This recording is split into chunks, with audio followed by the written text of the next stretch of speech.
Hello, I'm Charlie Strader with the Bonita Springs Historical Society, and I'm here today with Dianne, Crant, DeBoes. Dianne, thank you very much for sharing your time with us. My name is Dianne Crant DeBoes. My father and mother, Mildred and Harold Crant, founded the shell factory in Bonita Springs in 1938. Dianne, I understand your family originally came from Canada. How did your parents wind up in Bonita Springs, Florida? Mother and Dad got married in Niagara Falls, Canada. Dad was born in Nova Scotia, and Mother was born in Ontario.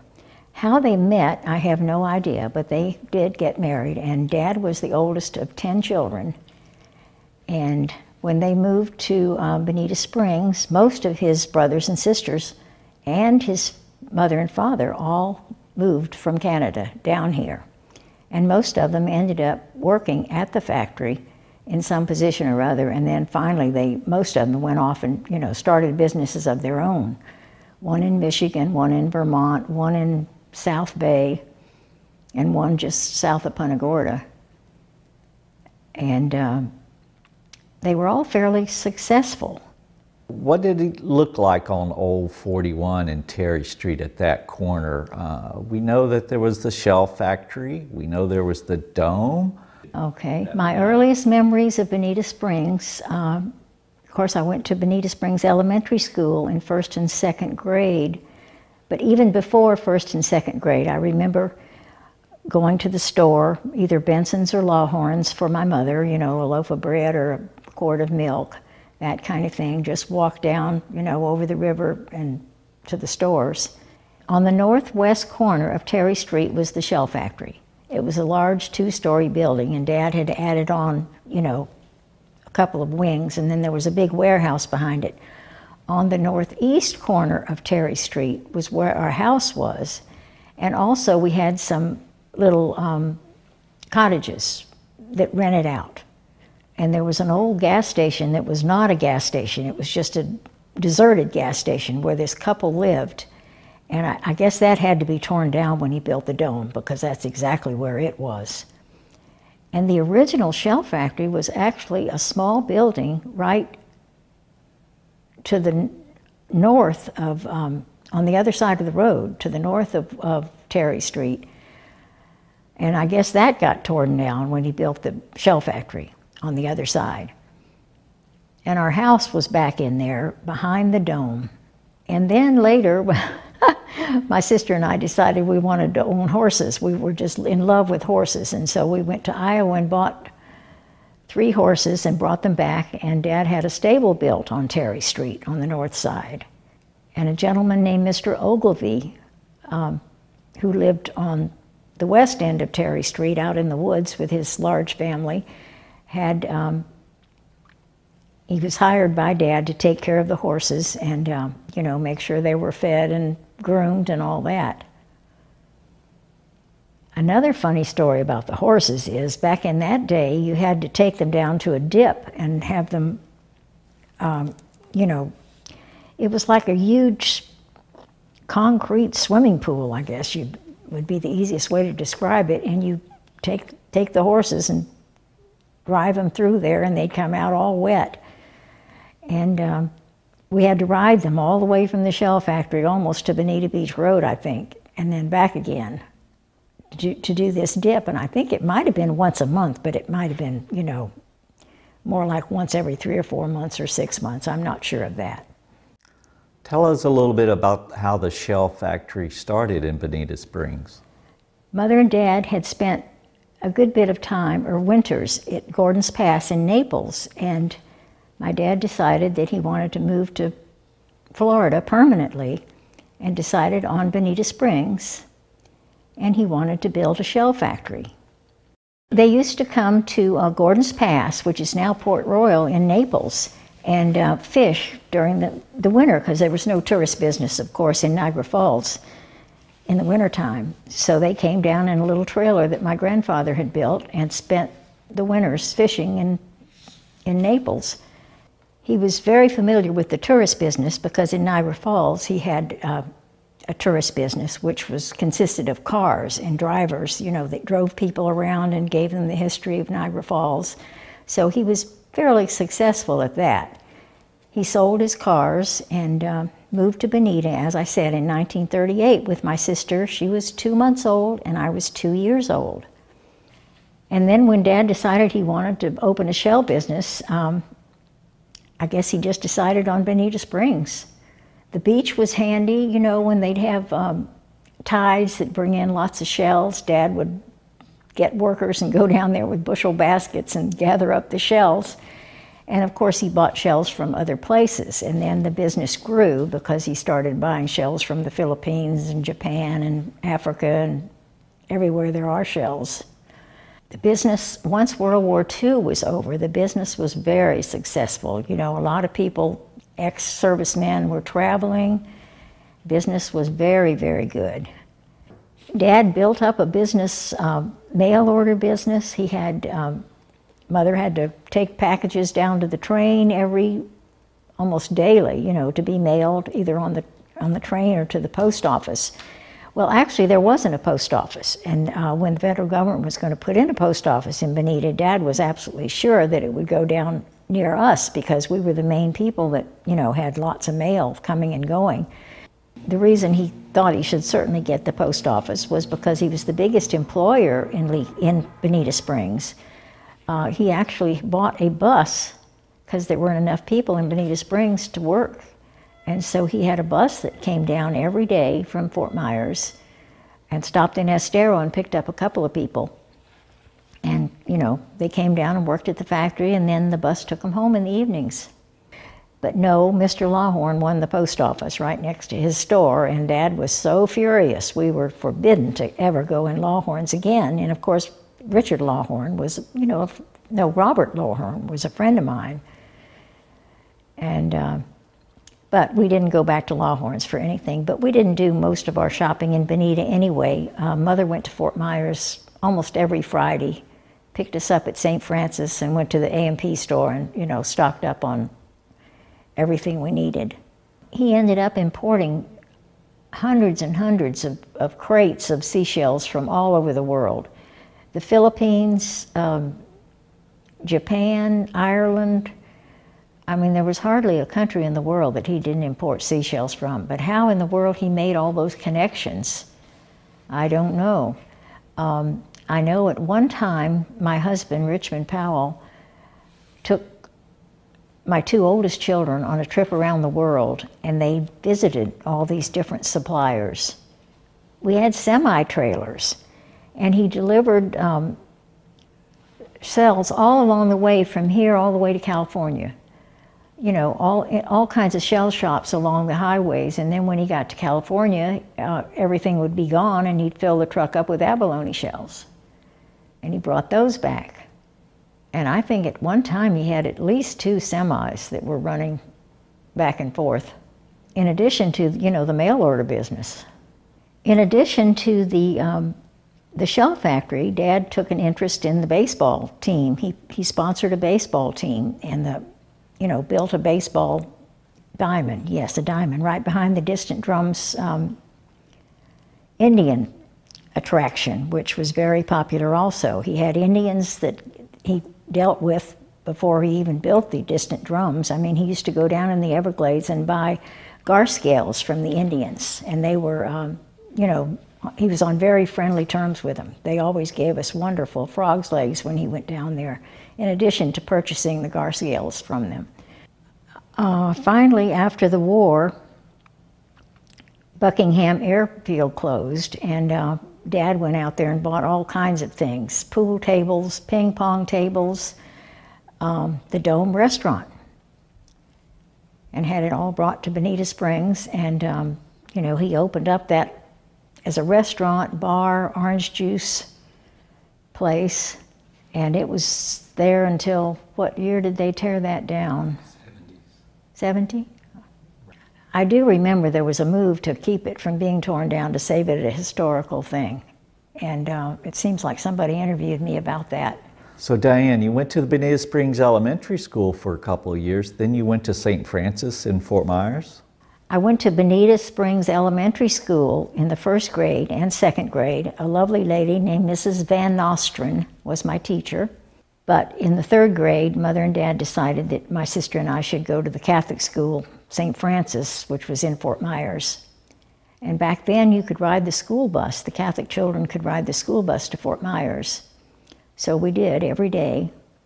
My brother, who was named Bruce, came along in 1941, and he was born in Fort Myers, so he didn't, he was a citizen automatically because he was born here. My mother and dad and I got our citizenship together in the 50s. I think about 56 or 57. The 3 of us went to Tampa and, you know, did the whole test and got sworn in. What was Bonita Springs like back then? Oh, Bonita Beach was beautiful, but of course there were no houses. It was totally deserted. We went down and played volleyball almost every Sunday. The whole family would go to Bonita Beach and, you know, picnic and set up a volleyball net, and all my dad's brothers and sisters and cousins and would all go down there and play. One thing I do remember is somebody used to bring Dad a whole galvanized wash tub full of oysters. And we'd sit there and shuck those fresh oysters, and they were just wonderful. I've always loved raw oysters. So what did you do for fun when you were growing up at Bonita?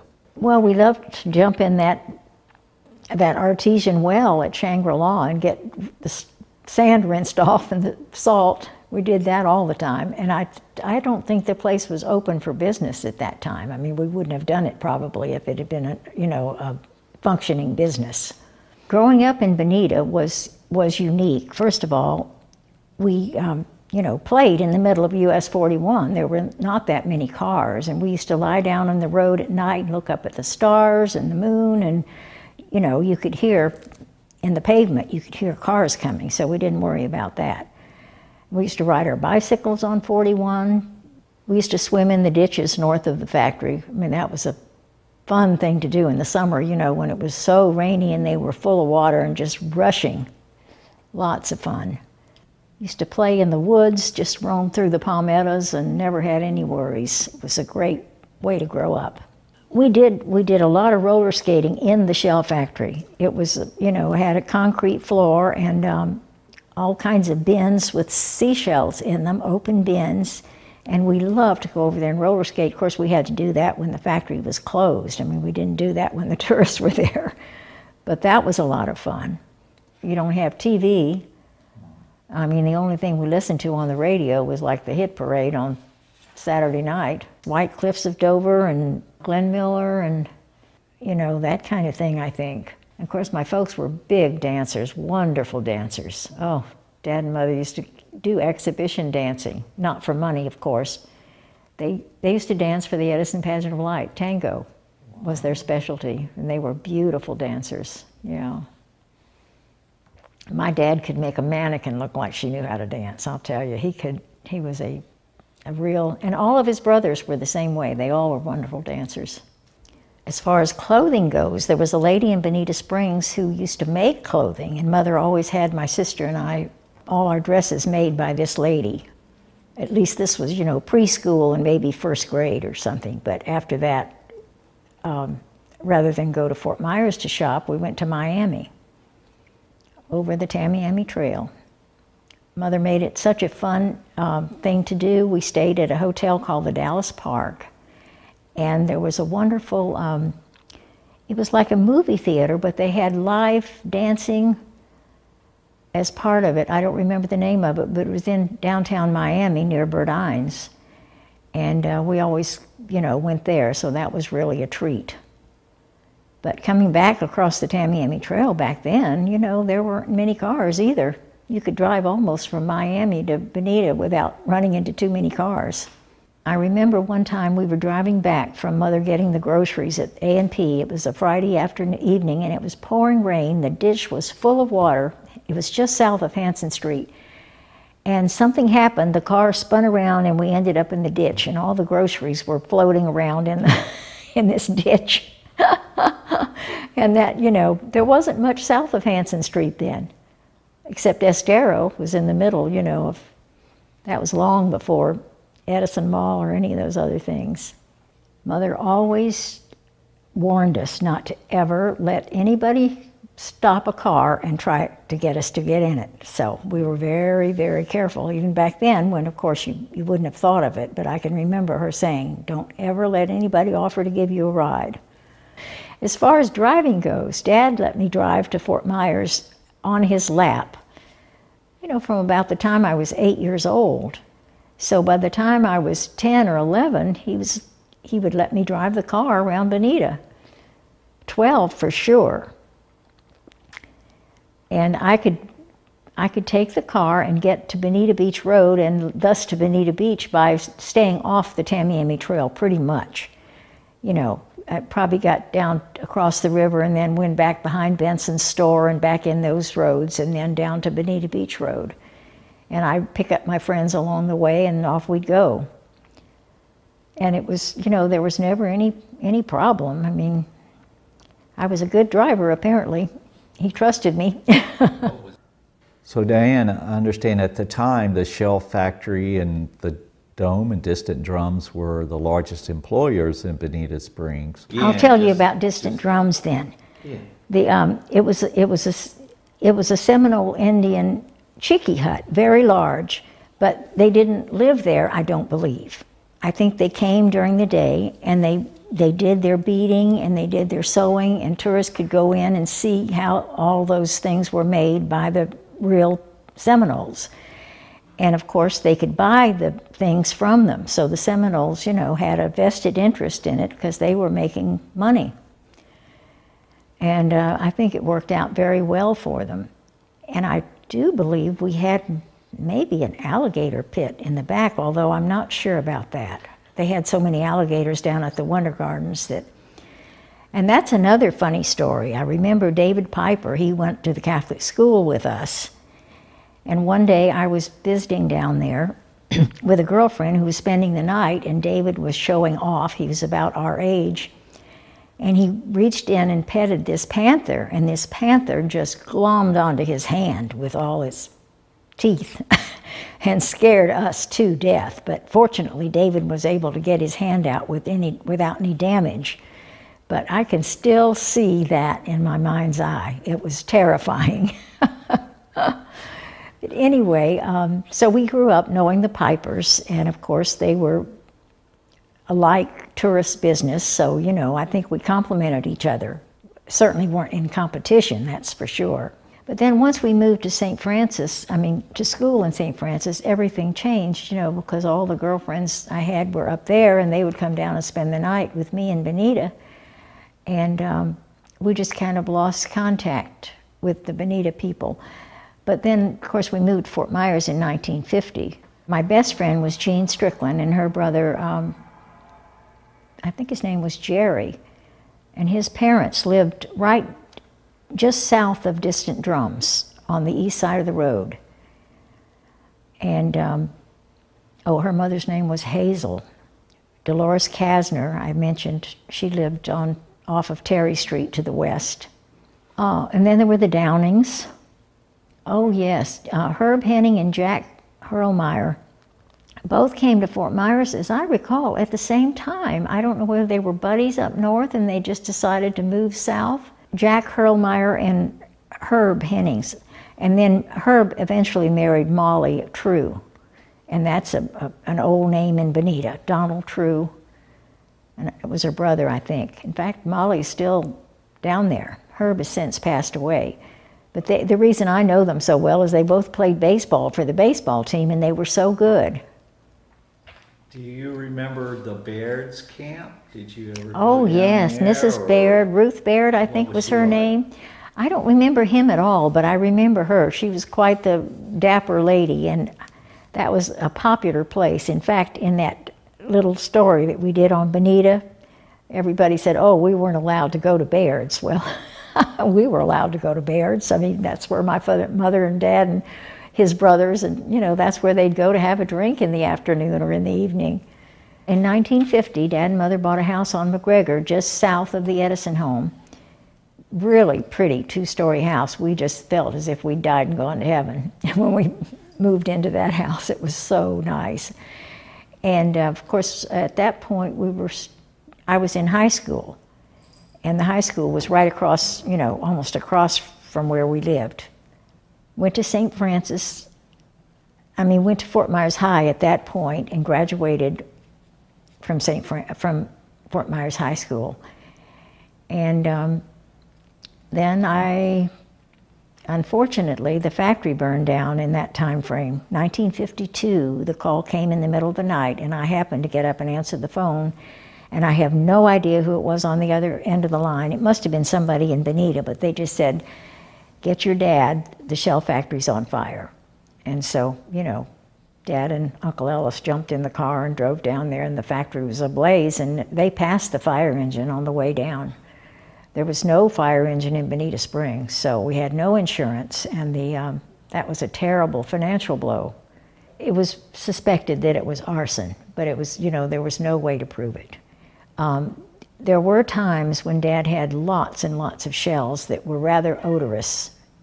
You know, when you bring in a whole bunch of seashells, you're going to have a bad odor because they're decaying. What's left of the animal inside is decaying, and it could be rather unpleasant. And there was some talk that possibly somebody did it for that reason, but that's just pure speculation. Why did your father move it to Fort Myers? The reason Dad didn't rebuild in Bonita was the highway department had already decided they were going to bypass the main village of Bonita and put in New 41, and so he thought, well, this is, you know, not going to work. So he rebuilt in North Fort Myers. And they did the same thing there, but fortunately there, he was close enough to the new road that he was able to, you know, to build a highway and put up a big sign. And, you know, it didn't really affect us that much. Dad had to, he didn't have the money to rebuild in North Fort Myers because there was no insurance on the factory that burned down. And so he enlisted 3 different investors. One was a man named James Franklin, who was a state representative of the state of Florida. The other one was a Dr. Harvey Stipe, who was S-T-I-P-E. He was very well known. Of course, we didn't have many doctors in Fort Myers either at that time. And the third one was a man named John Brooks. And they all invested, and you know, Dad was able to rebuild. And then I forget what year it was, probably about 58, Richmond Powell and I bought the factory from Dad. And everything went pretty smoothly, and then we got divorced, as happens. But we had 5 wonderful children. So besides raising children, I understand you worked at the shell factory and had some other jobs in your life? I worked very hard at the shell factory. In fact, one time I can remember being in labor and sitting at my typewriter typing like crazy. That was my 4th child in 1960. Before I went to work for the shell factory, I was a legal secretary. I did not get to go to college because my father's business burned to the ground and he couldn't afford it. And I was valedictorian of my class and would definitely have gone to college, you know, a year afterwards, but I decided that I wanted to get married instead, so I did. And so I worked as a legal secretary, and then when Richmond and I bought the shell factory, I quit working as a legal secretary and, you know, went to work out there. But then when we were separated and divorced, I went back to being a legal secretary. I also worked for the county medical examiner. I also worked as I had a side job when I was divorced, even though I was getting paid alimony and child support. I had a little extra job typing for the court reporters. So I had quite a background in, you know, medical terms as well as law.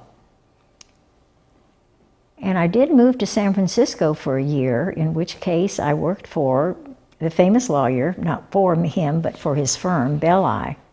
Melvin Belli, remember? I think they used to call him the king of torts or something like that. I worked at his office in San Francisco for a few months. So tell us about your first husband. I got married in 1955, and pretty soon after that, my husband at that time, Richmond Powell, went to work for Dad. One of my uncles had decided he was going to go off to South Bay and have his own shell place. That was my Uncle Ellis, who was one of my dad's closest brothers. And so Dad desperately needed somebody, and lo and behold, Richmond Powell took up the job and did a wonderful job. Of course, we were married at that time and were for several years after that. And everything went pretty well until 1960, and Hurricane Donna came along, and the shell factory suffered severe damage from that hurricane. So then you got married again? Richmond and I were divorced, and then in about 5 years I married Richard DeBoes, who was a lawyer in Fort Myers. He had an exceptionally successful career. He was one of the first condo lawyers in Lee County. Back in the 60s, nobody had even heard of a condo. And he filed the very first condo documents in Lee County and ended up writing, you know, hundreds and hundreds of documents, bylaws and, you know, condominium documents for WCI, which actually owned, you know, this is who we bought this house from. Rick and his wife Carol and my husband Richmond and I were in the same social circle, so we at least knew each other. We actually ended up standing in line to vote for Barry Goldwater for about 2 hours one day, happened to be right next to each other, and got to know each other fairly well. And then we, I guess, what was that, 64 that Goldwater was running? Yeah. We didn't get married until 71. Rick happened to find this property at 40 acres on Hickey Creek. One day somebody had told him about this lovely property that was for sale. A doctor and his wife were getting a divorce, and Rick happened to be, you know, a fairly young lawyer at that time and wasn't real busy, so he jumped in the car and drove out there, and he just fell in love with it. It was, you know, 40 acres with a beautiful creek, lots of oak trees. So he went right back to the office and made an offer and bought it. And so when we got married in 71, we built a house there, which we moved into in 73, and I lived there until August of this year. He passed away in August of 2013. But, you know, when I lived in Alva, if I was on an airplane and somebody said, "Where are you from?" I always said Alva, a little village 15 miles east of downtown Fort Myers, and of course most people had never heard of Alva either. And I lived there by myself, you know, until this past August 2016. But it was pretty lonely, all by myself out there on. Tell us a little bit about your children. Okay, Richmond Powell and I got married in 1955, and we're fortunate enough to have 5 children. The oldest is now a Delta captain, flies a 767 across the ocean. We're very proud of her. The second one is Richmond Jr. He's retired from Shell Oil at the ripe age of 57. The third one, Barbara, is married to a lovely man named Tim Cheever. The third one, Christopher, works for FedEx in Memphis in IT, information technology. And the fifth one, John Jr., lives in Houston and works in IT for BP Oil. So they've all been quite successful and have, let's see, I think 7 children between them. And I also have twin great-grandchildren that just turned 3 years old, and they live near Memphis. So Dianne, what do you think about our little town of Bonita Springs today, here in 2017? Actually, it's sort of fun because, first of all, I voluntarily tell people, you know, that I lived here when I was 2 years old, which is pretty shocking to most of them, that I've, you know, moved back down here. And I tell them about how Bonita was when I lived here as a kid, and now I cannot believe what's happened to it. I mean, nobody could have ever foreseen this happening. my dad and mother, they just would not believe it, I'm sure. And I find it hard to believe. I mean, just driving down this road, Coconut Road, where I live, is 1.5 miles from 41. And the Weeks children in the fish camp, they walked to the school bus every single day. Picked up in the morning and walked back in the evening. I knew those kids. And I mean, now look at Coconut Road and Coconut Point. It's just astounding what's happened to this area. And Bonita Springs is really just the center of the universe down here.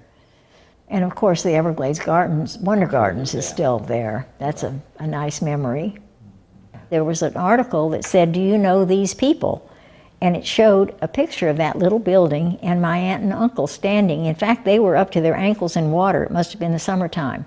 And Kathy Cottrell, that writes for the Naples paper now, she did write for the Banner, and I replied to that, you know, because it said, "Do you know these people?" And of course I did. So I described it all to her. But that little building, Dad must have had it torn down, because when he built the shell factory across the street on the northwest corner, that building was no longer there. When Dad rebuilt the shell factory, just as luck would have it, they decided to cut him off again with a new highway. So, you know, we had to get something built that would get the attention of people driving through, you know, so that they would know we were there. And so he bought that land between the factory and New 41 and, you know, had that sign erected, which was quite spectacular. It's kind of like the Golden Arches at McDonald's. It kind of reminds me of that.